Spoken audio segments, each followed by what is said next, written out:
میں چاہوں گا میری بہنیں یہاں جتنی دیر بھی تشریف فرما ہوں اپنے مقصد کو فراموش نہ کریں، اور کہیں ایسا نہ ہو کہ کسی بہن کی بلند آواز کی وجہ سے کوئی دوسری بہن اللہ اور اس کے رسول کے ارشادات کو سننے سے محروم رہ جائے، اور جس کی وجہ سے بلند آواز سے بات کرنے والی خاتون گناہ میں گرفتار ہو جائے۔ اس لیے میں چاہوں گا کہ یہاں سے جو پیغام نشر کیا جا رہا ہے نہایت ہی اطمینان و سکون کے ساتھ اسے سماعت فرمائیں۔ ہو سکتا ہے اللہ رب العزت جل جلالہ کا کوئی فرمان اور آقا کریم صلی اللہ علیہ وسلم کا کوئی ارشاد دل کی دنیا میں انقلاب پیدا فرما دے، اور انشاءاللہ العظیم دنیا اور آخرت کے سنورنے کا وہ ذریعہ بن جائے۔ اے خاتون اسلام، اے خاتون جنت رضی اللہ تعالی عنہ کی کنیزو، اسلام اللہ کا پسندیدہ دین ہے، اور رب قدیر جل جلالہ نے ارشاد فرمایا یا ایھا الذین آمنوا ادخلوا فی السلم کافہ، اے ایمان والو اسلام میں پورے پورے داخل ہو جاؤ۔ قرآن مقدس یہ چاہتا ہے کہ اس فرش گیتی پر بسنے والا انسان جس نے اللہ کو ایک مانا، رسول گرامی وقار صلی اللہ علیہ وسلم کو اللہ کا آخری نبی مانا، قرآن پر ایمان لایا، یوم آخرت پر ایمان لایا، اس کو چاہیے کہ وہ اپنی طبیعت کے مطابق زندگی گزارنے کی بجائے قرآن اور احادیث کے مطابق اپنی زندگی گزارنے کی کوشش کرے۔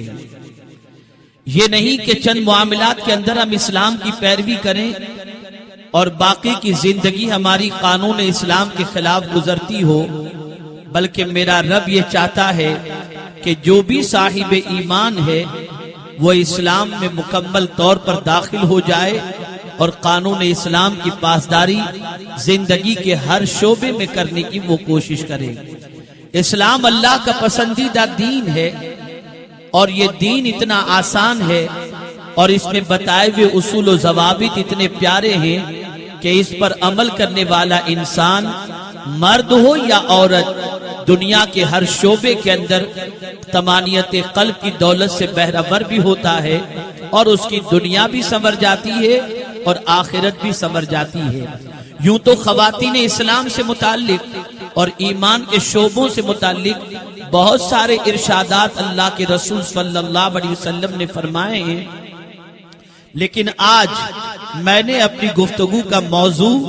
حیا کو لیا ہے کہ اسلام اور ایمان کے اندر حیا کی کیا اہمیت ہے، اور آج کا دور جو بے حیائی کا بالکل پھیلنے کا دور ہے اور بے حیائی کے فروغ کا دور ہے، معاشرہ پورا بے حیائی کی لپیٹ کے اندر آ چکا ہے،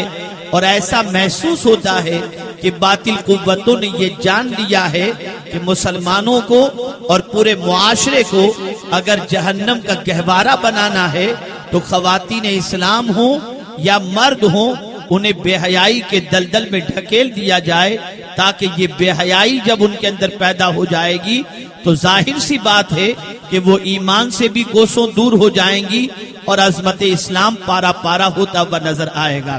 آپ دیکھیں میرے پیارے آقا صلی اللہ علیہ وسلم کے پیارے دیوانوں اور خاتون جنت رضی اللہ تعالی عنہ کی کنیزوں، اللہ کے رسول صلی اللہ تعالی علیہ وسلم نے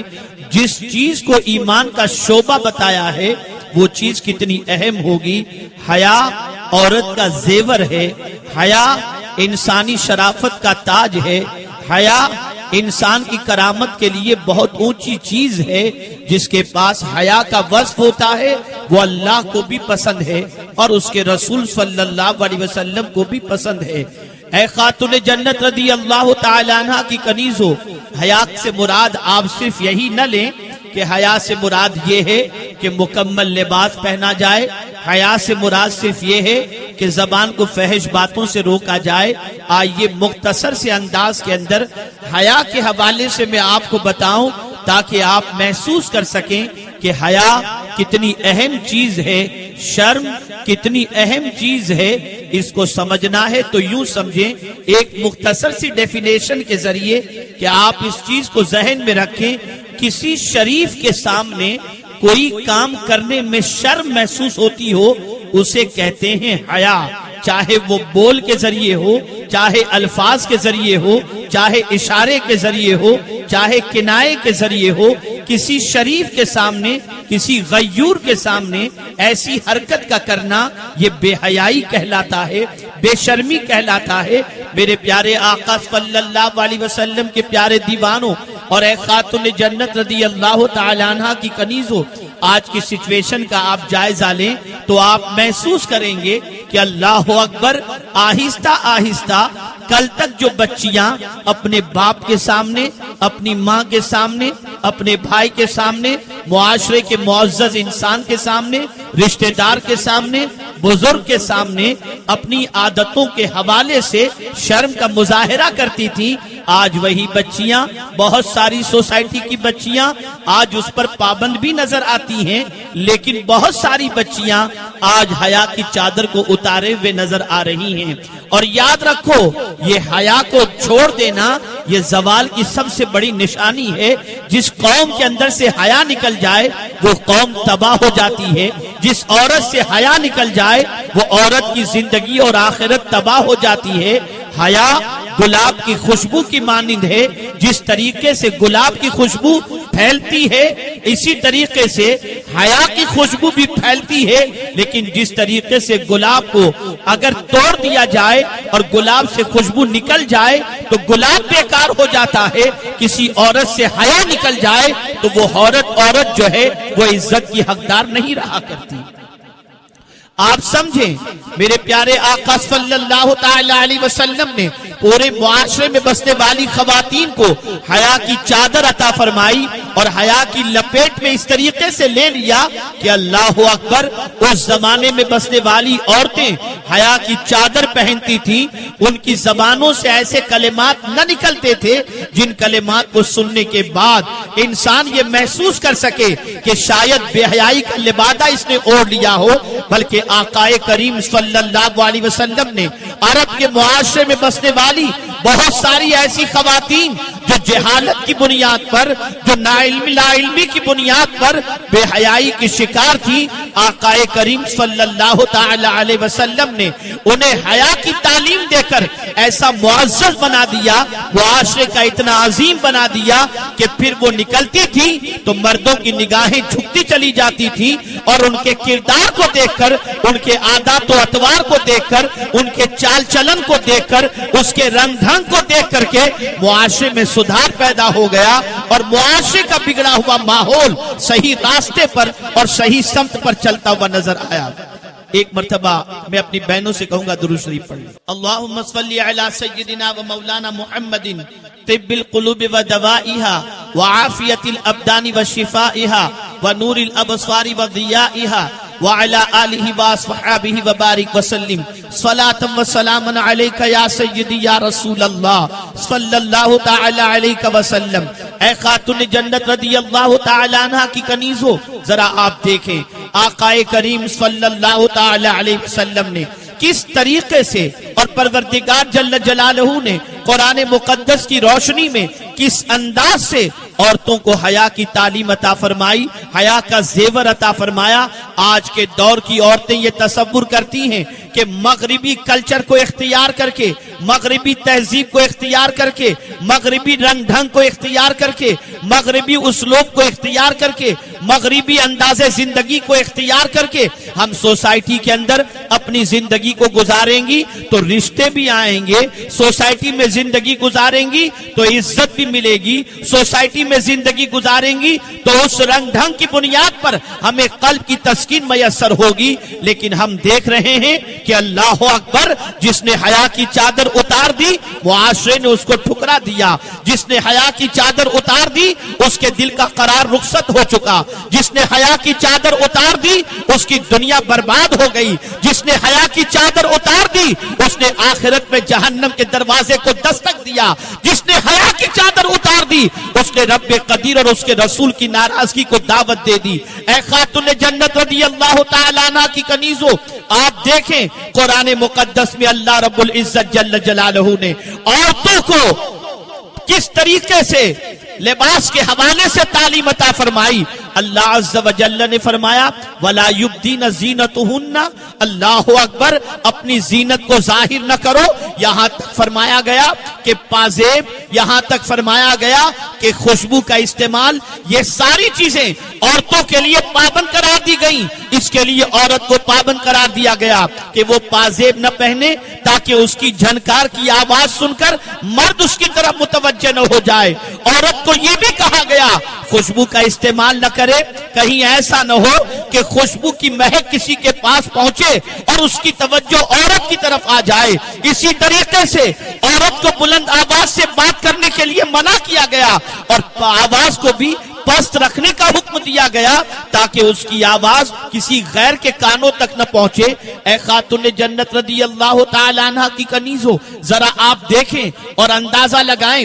آج معاشرے کا پورا جائزہ لے لیں، سوسائٹی کا جائزہ لے لیں، احوال کا جائزہ لے لیں تو مارکیٹ سے لے کر کے ہر معاملے کے اندر عورت آگے نظر آ رہی ہے، عورت ان چیزوں کو اختیار کیے ہوئے نظر آ رہی ہے، اور نتیجہ یہ ہوا کہ آج کی عورت کی جو عزت ہونی چاہیے الا ماشاءاللہ اب وہ عورت کی عزت نظر نہیں آ رہی۔ اب اتنی سی بات سمجھ لینے کے بعد اب اگر کوئی عورت یہ تصور کرتی ہو کہ میں باحیا بننا چاہتی ہوں، میں باغیرت بننا چاہتی ہوں، میں شرم کو اختیار کرنا چاہتی ہوں، تو مجھے کیا کرنا چاہیے؟ تو اتنا تو میں ضرور کہوں گا کہ معاشرہ چاہے کتنا ہی بگڑا ہوا کیوں نہ ہو، حالات کتنے ہی خراب کیوں نہ ہو، حالات کتنے ہی بگاڑ کی طرف کیوں بڑھتے ہوئے نظر نہ آتے ہوں، پھر بھی آج ہمارے معاشرے کے اندر، اس دور کے اندر عورت کے دل میں کسی نہ کسی جگہ پر اللہ کا ڈر ضرور موجود ہے، اللہ کا خوف ضرور موجود ہے،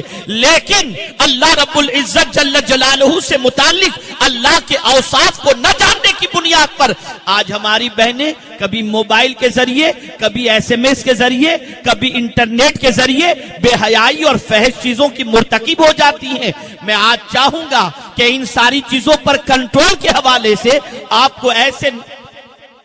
نسخے عطا کر دوں کہ اسے اختیار کرنے کے بعد آپ حیا کی چادر بھی اوڑھ سکیں اور آپ کی زندگی قرآن و احادیث کے سانچے میں ڈھل جائے۔ آپ اندازہ لگائیں، ظاہر سی بات ہے، اگر آج کے دور کی کوئی بچی اگر کسی سے افیئر چل رہا ہو، کسی سے تعلق استوار ہو چکا ہو، کسی سے دوستی بن چکی ہو یا کسی کو فرینڈ بنانا ہو، تو وہ اپنے باپ کے سامنے نہیں، اپنی ماں کے سامنے نہیں، اکیلے میں میسج کرے گی اور اپنے موبائل کو اپنے کنٹرول میں رکھے گی تاکہ کوئی اس کے موبائل کو چیک نہ کر سکے، کوئی اس کے موبائل کا میسج پڑھ نہ سکے، یا میسج کر کے ڈیلیٹ کر دے گی، یا میسج کر کے اسے چھپا دے گی، یا لڑکے کے نام کی جگہ پر وہ کسی لڑکی کا نام وہاں پر رکھے گی تاکہ پڑھنے والی ماں اگر میسج پڑھ بھی لے تو اسے یہ محسوس ہو کہ یہ کسی اپنی سہیلی کو میسج کر رہی ہے۔ اگر ویب سائٹ کے اوپر بھی انٹرنیٹ کا معاملہ ہے اور فیس بک کا معاملہ ہے تو وہاں پر بھی اکاؤنٹ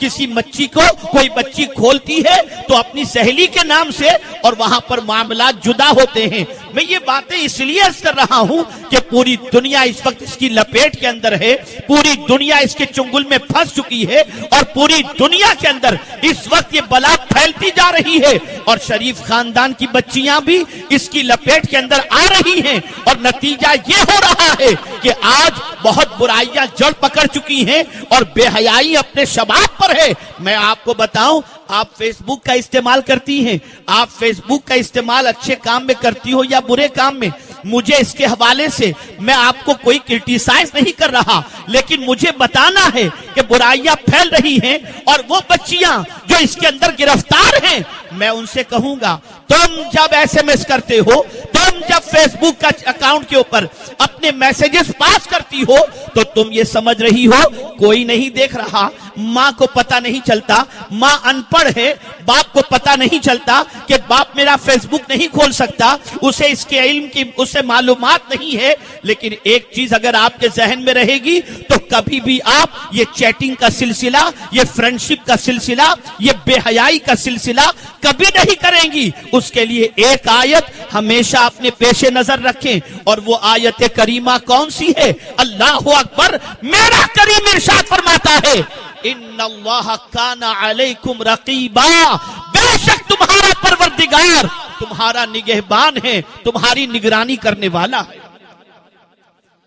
دنیا کی کوئی عورت اپنی اس حرکت کو اپنی ماں سے چھپا سکتی ہے؟ دنیا کی کوئی عورت اپنی اس حرکت کو اپنی بہن سے چھپا سکتی ہے؟ دنیا کی کوئی بچی اپنی اس حرکت کو اپنے بھائی سے چھپا سکتی ہے، لیکن اس رب سے نہیں چھپا سکتی جو رب نگرانی فرما رہا ہے، اور جس رب سے کوئی چیز پوشیدہ نہیں۔ یہاں تک کہ قرآن مقدس میں اللہ رب العزت جل جلالہ نے ارشاد فرمایا یعلم خائنۃ الاعین وما تخفی الصدور، اللہ تمہاری آنکھوں کی خیانت اور دل کے چھپے ہوئے بھید کو بھی جانتا ہے۔ اے خاتون جنت رضی اللہ تعالی عنہ کی کنیزو، ذرا غور کرو، ذرا سوچو، تمہارے سینے کے اندر کس کی محبت ہے؟ تم نے کس کی الفت کا چراغ اپنے سینے میں روشن کیا ہے؟ کس رسول کی تم امت ہو؟ وہ رسول جنہوں نے تمہاری فکر کی، وہ رسول جن کی ولادت پر سب سے پہلے اگر کسی کو فائدہ نصیب ہوا ہے تو عورت ہی کو نصیب ہوا کہ آقا کریم کی ولادت ہوتی ہے۔ حضرت سویبہ جو ابو لہب کی کنیز تھی،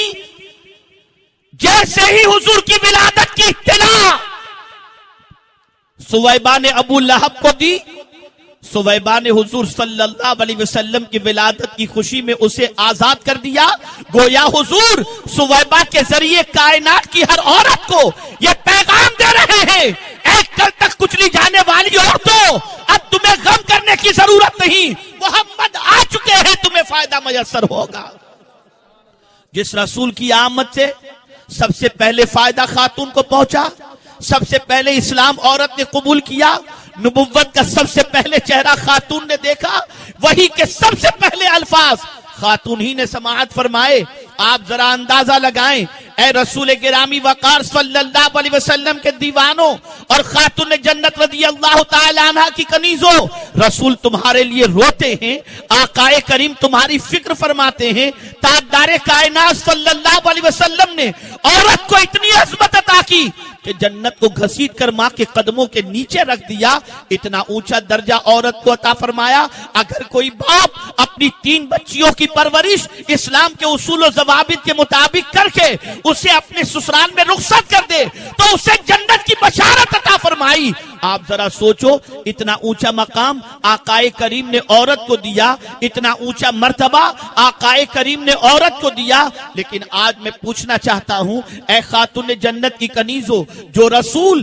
تمہارے لیے رات بھر روتے رہے، جس رسول نے اپنی اس دنیا سے ظاہری طور پر پردہ فرماتے وقت مردوں کو نصیحت فرمائی کہ عورت کے ساتھ اچھا سلوک کرنا، آج اس رسول کا تم نے کتنا خیال کیا؟ ان کی تعلیمات کا کتنا خیال کیا؟ ان کے ارشادات کا کتنا لحاظ رکھا؟ ان کے فرامین کو تم نے کتنا پیش نظر رکھا؟ موجودہ دور کی عورتیں آج اگر پیروں تلے روندی جا رہی ہیں تو اس کی سب سے بڑی وجہ یہ ہے کہ آج کی عورتوں نے آقا سے رشتے کو کمزور کر دیا اور فرمان کو پسے پشت رکھ دیا، چنانچہ آج کی عورتیں زوال پذیر ہو گئیں۔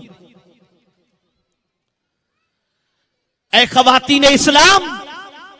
دنیا چند دنوں کی ہے۔ اے خواتین اسلام، موت کا فرشتہ کب دروازے پر دستک دے ہم میں کا کوئی نہیں جانتا۔ آخرت میں بارگاہ سمدیت کے اندر جب پیشی ہوگی، اس وقت کے انجام کو سوچو۔ اس وقت کے حالات کو سوچو، اس وقت کے قواعد کو سوچو۔ موجودہ دور کے سیریلوں کی بنیاد پر، پکچروں کی بنیاد پر اور حالات کی بنیاد پر شرم کی چادر اتار کر مت پھینکو، حیا کی چادر میں اپنے آپ کو سمیٹ لو، تاکہ جب امت پر کوئی مصیبت آئے تو تمہاری حیا کی چادر سے اٹھنے والی دعائیں بارگاہ سمدیت میں مقبول ہوتی چلی جائیں۔ آپ ذرا سوچو، اندازہ لگاؤ، آقا کریم صلی اللہ تعالی علیہ وسلم نے کس طریقے سے عورت کو باحیا بنایا، کس طریقے سے باغیرت بنایا۔ اے خاتون جنت رضی اللہ تعالی عنہ کی کنیزو، آقا کریم صلی اللہ تعالی علیہ وسلم ایک چٹان پر تشریف فرما تھے اور چٹان پر بیٹھے ہوئے رسول گرامی وقار صلی اللہ تعالی علیہ وسلم کچھ تناول فرما رہے تھے۔ اس زمانے کی ایک ایسی خاتون جو زبان کی بڑی تلخ تھی، جس کی اتنی تلخ زبان تھی کہ لوگ اس کی زبان سے نکلنے والے الفاظ کو سن کر اپنے دل کو چھلنی کر لیا کرتے تھے، بلکہ اس کی زبان کی آفت سے ہر ایک بچنے کی کوشش کرتا تھا۔ اس خاتون نے جب رسول اعظم صلی اللہ علیہ وسلم کو دیکھا تو دیکھتے ہی کہتی ہے، اے محمد صلی اللہ علیہ وسلم، یہ کیا فقیروں کی طرح اور غلاموں کی طرح بیٹھ کر کے کھا رہے ہو؟ سرکار دو زانو بیٹھ کر کے کھا رہے تھے، اکڑو بیٹھ کر کے کھا رہے تھے۔ اس نے کہا غلام کی طرح بیٹھ کر کے کھا رہے ہو، جس کی زبان کڑوی ہوتی ہے، وہ ہر جگہ پر کسی کا لحاظ نہیں رکھتی۔ اللہ اکبر۔ اس نے جب یہ کہا، آقا معالج بن کر تشریف لائے ہیں، آقا مزکی بن کر تشریف لائے ہیں، آقا مہربانی فرمانے کے لیے تشریف لائے ہیں، آقا زندگیوں میں انقلاب پیدا کرنے کے لیے تشریف لائے ہیں۔ رسول گرامی وقار صلی اللہ علیہ وسلم نے فوراً جواب دیا، ہاں میں غلام ہی تو ہوں، لیکن کسی انسان کا نہیں، اپنے رب کا بندہ ہوں، اپنے رب کا غلام ہوں۔ خاتون نے سنا، چپ ہو گئی۔ اس کے بعد کہتی ہے، اے محمد صلی اللہ علیہ وسلم، کیا اکیلے اکیلے کھا رہے ہو؟ مجھے بھی کھلاؤ۔ آقا کریم صلی اللہ علیہ وسلم نے لقمہ بنا کر اسے پیش کیا، کہا، اے محمد صلی اللہ علیہ وسلم، یہ لقمہ نہیں چاہیے، جو زبان کے اندر ہے، جو منہ کے اندر تمہارے لقمہ ہے، جو تم نے چبایا ہے، وہ لقمہ مجھے عطا کر دو۔ رحمت عالم صلی اللہ علیہ وسلم نے وہ چبایا ہوا لقمہ اسے دے دیا۔ کھانا تھا، کھانے کے بعد اس کی زندگی میں انقلاب پیدا ہوا۔ اس کے بعد اس عورت کی پوزیشن یہ ہو گئی کہ تلخی نکل گئی، محمد کی رحمت کا حصہ اس عورت کو میسر ہو گیا، آقا کی حیا کا حصہ اس عورت کو میسر ہو گیا۔ اب وہ عورت جب بھی بولتی تھی تو زخموں پر مرہم لگتا ہوا نظر آتا تھا۔ اب جب بھی وہ بولتی تھی تو اس کی زبان سے انگارے نہیں،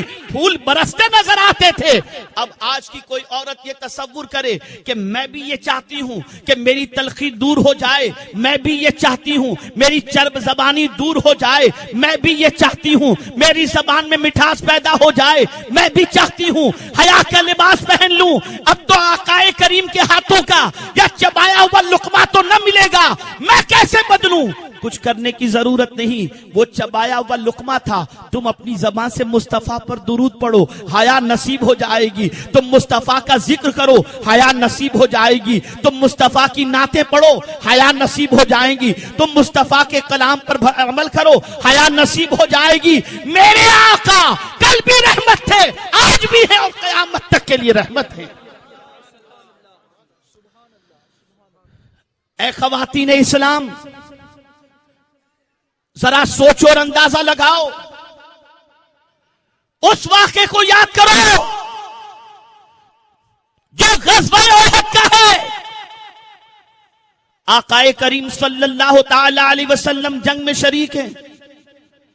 ایک خاتون کا شوہر شہید ہو گیا، بیٹا شہید ہو گیا، بھائی شہید ہو گیا۔ وہ ان کی لاشوں کو دیکھنے کے لیے نکلی، لیکن افواہ پھیل چکی تھی کہ مکین گنبد خضرا صلی اللہ علیہ وسلم شہید ہو چکے ہیں۔ عورت نکلی، صحابہ ملے، سوال کرتی ہے، بتاؤ میرے آقا کیسے ہیں؟ صحابی جواب دیتے ہیں، حضور خیریت سے ہیں، لیکن تمہارے شوہر کا انتقال ہو گیا، وہ شہید ہو گئے۔ عورت کہتی ہے، انا للہ و انا الیہ راجعون، لیکن آقا تو خیریت سے ہیں۔ صحابی جواب دیتے ہیں، ہاں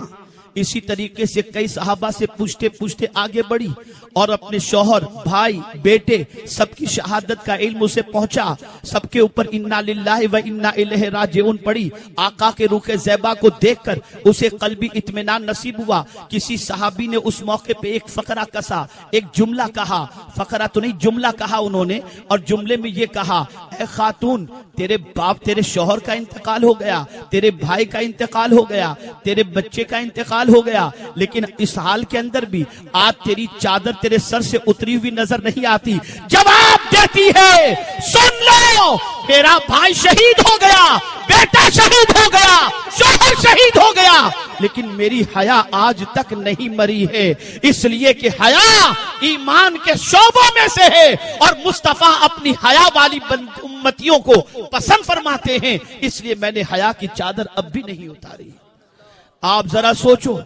اندازہ لگاؤ، ایک خاتون مرگی کے مرض میں گرفتار بارگاہ رسول میں حاضر ہوتی ہے، عرض کرتی ہے: یا رسول اللہ صلی اللہ علیہ وسلم، جب مرگی کا دورہ پڑتا ہے، فٹ کی بیماری تھی، مرگی کا دورہ پڑتا ہے، تو سرکار آپ دعا فرمائیں کہ اللہ مجھے شفا عطا فرمائے. آقا کریم صلی اللہ علیہ وسلم نے فرمایا: صبر کرو تو تمہارے حق میں بہتر ہے. وہ خاتون عرض کرتی ہے: حضور، آپ کے کہنے پر میں صبر ضرور کرتی ہوں، لیکن سرکار میری ایک گزارش ہے، جب مرگی کا دورہ پڑتا ہے تو مجھے ہوش نہیں رہتا کہ میرے کپڑے بدن سے کتنے ہٹے ہیں اور سطر کھل چکا ہے یا نہیں کھل چکا، مجھے ہوش نہیں رہتا. سرکار میری گزارش آپ سے بس اتنی ہے کہ جب مرگی کا دورہ پڑے تب بھی میری حیا کی چادر میرے جسم سے نہ اترے، میرا سطر نہ کھلے. سرکار اس کے لیے دعا فرما دیں. آقا کریم نے دعا بھی فرمائی اور ارشاد فرمایا: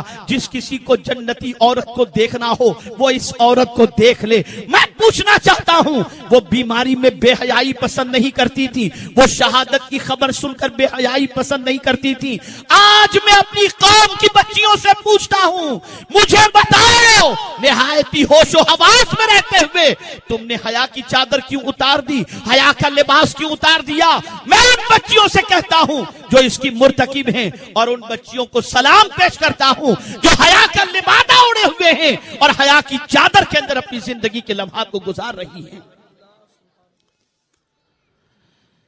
اے خاتون جنت کی کنیزو،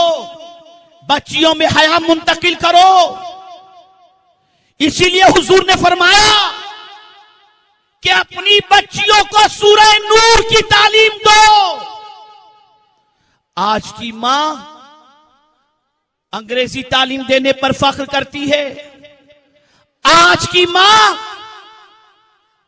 ڈگری حاصل کرنے پر فخر کرتی ہے، آج کی ماں اپنی بچی کو اعلیٰ تعلیم دلانے پر فخر کرتی ہے. میں نہ کل اس کا مخالف تھا نہ آج اس کا مخالف ہوں اگر حدود شریعت میں رہ کر کے کوئی چیز ہو رہی ہو تو. لیکن